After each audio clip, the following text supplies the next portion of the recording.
ये कहानी है एक ऐसी नागिन सास और उसकी बहू की, जिनकी चटोरेपन की आदत ने उन्हें एक बड़ी मुसीबत में डाल दिया।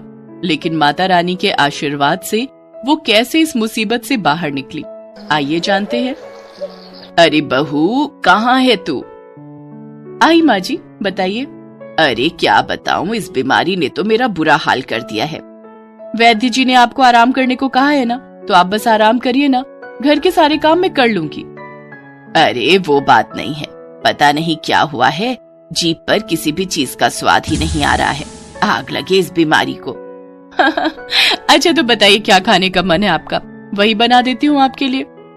अरे वो बात नहीं है, मैं कह रही हूँ कि कुछ खाने से भी क्या फायदा, दलिया खाऊं या पालक पनीर, किसी का स्वाद पता नहीं चल रहा। तो क्या चाहती हैं आप ही बताइए। ऐसा करूं, जाकर गोलगप्पे ले आऊं क्या उस तरफ से? कहाँ, इंसानी बस्ती से। और क्या, अपने नागलोक में कौन बनाता है गोलगप्पे? अब अगर खाने का मन है तो वहाँ से लाने तो पड़ेंगे ना। नहीं नहीं, तेरा अकेले वहाँ जाना ठीक नहीं। पता है ना, अगर गलती से भी उन लोगों को पता चल गया कि तू एक नागिन है तो खुद तेरा ही कीमा बना देंगे वो लोग। पर हम कितनी बार तो साथ गए हैं माँ जी। हाँ, तो हर बार मैं तेरे साथ होती थी ना, अब मैं तुझे अकेले नहीं जाने दूंगी। और अगर नरेश को पता चल गया तो वो हम दोनों को खूब डांटेगा। एक काम कर, मेरे लिए ना बढ़िया सी धनिया टमाटर और मिर्च की चटनी और रोटी बना दे। और सुन, थोड़ी चटनी जरा तीखी रखना ताकि कुछ तो स्वाद आए मुझे। अच्छा ठीक है माँ जी, अभी बना कर लाती हूँ। सुचित्रा को एक अजीब बीमारी की वजह से किसी चीज का स्वाद नहीं आ रहा था। बीमारी से वो इतनी परेशान नहीं थी जितनी अपने चटोरेपन की लत पूरी न हो पाने से। सुचित्रा के पति की मौत बहुत पहले ही हो गई थी। उसका एक ही बेटा था नरेश, जो स्वभाव से बहुत ही अच्छा था। नमिता को नरेश के लिए सुचित्रा ने ही पसंद किया था। नरेश नागलोक की सेना में एक सैनिक था। वो सुबह ही नागमहल की सुरक्षा के लिए निकल जाता और इधर सुचित्रा और नमिता दिन भर गप्पे हाँकते। उन तीनों का जीवन ऐसे ही कट रहा था। थोड़ी देर बाद नमिता एक थाली लेकर आई। ये लो माँ जी, जैसा आपने कहा था, टमाटर, धनिया और मिर्च की चटनी और रोटी। और कुछ लाऊं?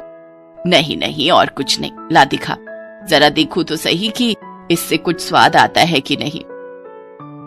जैसे ही सुचित्रा ने थाली में से पहला निवाला खाया तो वो बोली, आहा हा हा, थोड़ा थोड़ा स्वाद आया, बढ़िया है, तू भी अपने लिए रोटी ले आना।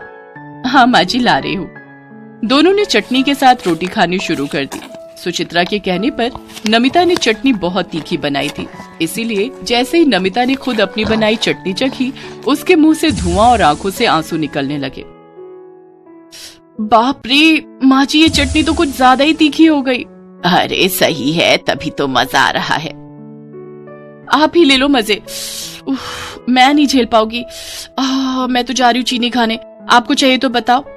अभी मत ला, पहले इसे तो खत्म कर लूं, फिर बताऊंगी। ठीक है माँ जी, आप ही निगलो ये आग, मुझसे तो नहीं खाया जाएगा। नमिता सीसी करते हुए रसोई की तरफ भागी। उसने जल्दी से चीनी खाई और ढेर सारा पानी पिया, मगर उसे तब भी चैन नहीं आ रहा था। तभी सुचित्रा ने उसे फिर से आवाज लगाई। हाँ माँ जी, बताइए, ले आऊं चीनी? मीठा खाने का तो मन कर रहा है, पर चीनी नहीं, कुछ अच्छा सा खाने का मन है। बताइए माँ जी, कुछ बना दूं? ना ना, लगता है बाहर निकलना ही पड़ेगा। पर आपकी तबीयत? अरे ऐसे पड़े पड़े तो मैं और बीमार हो जाऊंगी। चल तैयार हो जा, हम दोनों इंसानी बस्ती में चलते हैं, वहीं खाएंगे कुछ मीठा बढ़िया सा। सही है, मैं अभी तैयार हो जाती हूँ माँ जी। बाहर खाने का नाम सुनकर नमिता भी एकदम से तैयार हो गई। जितनी बड़ी चटोरी सुचित्रा थी, उतनी ही चटोरी उसकी बहू नमिता भी थी, इसीलिए दोनों में खूब जमती थी। दिन भर घर में वो कुछ न कुछ पकाती और खाती रहती थी। नागलोक से चोरी चोरी दोनों सास बहू इंसानी बस्ती में आ गई। उन्होंने फौरन अपना रूप बदला और पूरी तरह से इंसानी रूप में आकर कुछ मीठे की तलाश करने लगी। और तभी सुचित्रा एक जगह आकर रुक गई। क्या हुआ माँ जी, आप रुक क्यों गई? आई आई, कहीं से खीर की सुगंध आई। माँ जी, आपकी नाक भी ना रडार से कम नहीं है, कसम से। वो दोनों उस खुशबू की तरफ चल पड़ी। तभी उन दोनों ने देखा कि एक पंडाल में खीर से भरा एक बड़ा सा बर्तन रखा हुआ था। सुचित्रा ने आव देखा न ताव और सीधे हाथ डालकर खीर को चट कर लिया। खीर वाकई बहुत अच्छी बनी थी। फिर तो मशीन जैसी रफ्तार से सुचित्रा और नमिता के हाथ चलने लगे और दोनों ने देखते ही देखते वो बर्तन आधा खाली कर दिया। थोड़ी देर बाद सुचित्रा ने डकार लेते हुए कहा, मजा आ गया, कितने दिनों बाद। इस खीर का तो भरपूर स्वाद आया मुझे, लेकिन अब और नहीं खा पाऊंगी मैं। चल बहू, अब वापस चलते हैं। नमिता का पेट और मन भी भर चुका था, लेकिन जैसे ही दोनों अपना मुंह पोंछकर वहां से जाने लगी तो ठीक उसी वक्त वहां एक रसोइया आ गया। उस रसोइये की बात सुनते ही दोनों सास बहू के होश उड़ गए। वो वहां से भाग पाती उससे पहले ही गांव के लोगों ने उन्हें पकड़ लिया और फिर दोनों को गांव के पुजारी के सामने लाया गया। तुम लोगों ने माता रानी का प्रसाद खराब कर दिया। हम लोगों ने कितनी मेहनत से और पैसे जुटाकर वो प्रसाद बनाया था। इसको कर्म की सजा तो तुम्हें मिलेगी। मैं तुम्हें श्राप देता हूँ कि अब तुम कुछ भी खाओगी तो तुम्हारे मुंह से खून निकलने लगेगा। जाओ चटोरियों, तुम्हारी यही सजा है। इसके बाद दोनों सास बहू वहाँ से ऐसे भागे कि सीधे अपने घर पर ही आकर रुके। दोनों के चेहरों की हवाइयां उड़ी हुई थी। उन्हें समझ आ गया था कि उनसे बहुत बड़ी गलती हो गई है। एक तो नवरात्र पर उन्होंने माता रानी की पूजा नहीं की और ऊपर से गांव वालों की मेहनत से बनाया गया प्रसाद भी खराब कर दिया। शाम को सुचित्रा ने जैसे ही अपनी दवाई खाई तो उसके मुंह से खून निकलने लगा। नमिता भी उसे देखकर घबरा गई। अब वो दोनों समझ गई थी कि पुजारी जी का श्राप सच हो चुका है। माँ जी, अब तो अंत निश्चित है। अगर कुछ खाएंगे तो मुंह से खून निकलने लगेगा और धीरे धीरे मर जाएंगे, और अगर कुछ नहीं खाएंगे तो भूख से मर जाएंगे। हाँ बहू, अब तो बस एक ही तरीका समझ आ रहा है। वो क्या माँ जी, जल्दी बताइए ना। अब बस माता रानी का ही सहारा है। आज नवरात्रि का पहला दिन है बहू, सिर्फ माता रानी ही हमें इस श्राप से बाहर निकाल सकती हैं। इसके बाद दोनों ने मिलकर अपने घर का मंदिर साफ किया और माता की पूजा करनी शुरू कर दी। लगातार 9 दिनों तक बिना कुछ खाए पिए सास बहू ने पूरी श्रद्धा से माता रानी की पूजा की। फिर नवमी के दिन दोनों ने मिलकर अपने घर में हलवा, चने का प्रसाद और खीर भी बनाई और फिर 9 कन्याओं को बुलाकर उनका पूजन किया। दोनों ने बड़ी ही प्यार से 9 कन्याओं को खाना खिलाया। फिर पूजन के बाद 9 कन्याओं में से सबसे छोटी कन्या ने सुचित्रा का हाथ पकड़कर उससे कहा, आपकी पूजा पूरी हो गई दादी, अब आप भी खीर खाओ ना। नहीं नहीं, हम नहीं खा सकते बिटिया। अरे चिंता मत करो, मैंने कहा ना आपकी पूजा पूरी हुई। इतना कहते ही उस कन्या ने थोड़ी सी खीर लेकर सुचित्रा को खिलाई और उस खीर को खाने के बाद सुचित्रा के मुंह से खून भी नहीं निकला। फिर उसने अपने हाथों से अपनी बहू नमिता को भी प्रसाद खिलाया और जैसी उम्मीद थी नमिता को भी कुछ नहीं हुआ। बात शीशे की तरह साफ थी। माता रानी की कृपा से दोनों सास बहू का श्राप टूट चुका था। माता रानी स्वयं उस छोटी सी कन्या के रूप में उनका उद्धार करने आई थी। दुर्गा माँ के मंदिर के बाहर गांव वालों की भीड़ लगी हुई है और मंदिर के अंदर राखी को 2 आदमी पकड़े हुए हैं। राखी रो रही है, छोड़ दो मुझे, छोड़ दो, मैंने आखिर क्या किया है। तभी मंदिर के पुजारी और इस गांव के मुखिया रघुवीर जी गुस्से से लाल होकर कहते हैं, काट दो इसका गला, इसने घोर पाप किया है। मैं इस गांव में ये सब सहन नहीं करूंगा। रघुवीर जी के आदेश से उनका चेला नथुलाल हाथ में तलवार उठाकर राखी की ओर बढ़ने लगता है। बहुत सताया है तूने मुझे, अब तुझे कौन बचाएगा। राखी अपनी आंखें बंद कर लेती है और सब कुछ सोचने लगती है। वो गांव की एक भोली भाली लड़की है। बाकी सारी लड़कियों की तरह उसका भी एक ही सपना है, किसी अच्छे लड़के से शादी करने का। लेकिन उसे क्या पता था कि उसकी जिंदगी ऐसा मोड़ लेने वाली है। बचपन से ही राखी को बस एक ही सपना आता था। वो नींद में देखती थी कि वो एक बड़े से सांप के सामने बैठी हुई है। ये सपना देखकर वो बहुत डर जाती थी। अरे, मैंने फिर से वही सपना देखा, ये क्या हो रहा है मेरे साथ। हे दुर्गा माँ, मुझे इन सपनों से कब मुक्ति मिलेगी। राखी को समझ में नहीं आ रहा था कि वो ऐसा सपना बार बार क्यों देख रही है। क्या उसके साथ सांपों का कुछ रिश्ता है। राखी दुर्गा माँ की भक्त थी, इसीलिए वो गांव में दुर्गा माँ के मंदिर में चली गई और दुर्गा माँ की मूर्ति के सामने हाथ जोड़कर बैठ गई। माँ, आखिर मेरा राज क्या है। सांपों के साथ मेरा क्या रिश्ता है, मुझे बताइए माँ, मुझे बताइए। ये कहते हुए राखी ने देखा कि एक सांप अपना फन उठाकर दुर्गा माँ की मूर्ति के पीछे से सामने आया। उस सांप ने अपना सिर हिलाया जैसे कि वो कुछ कहना चाह रहा हो, लेकिन तभी वहां पर रघुवीर जी आ गए।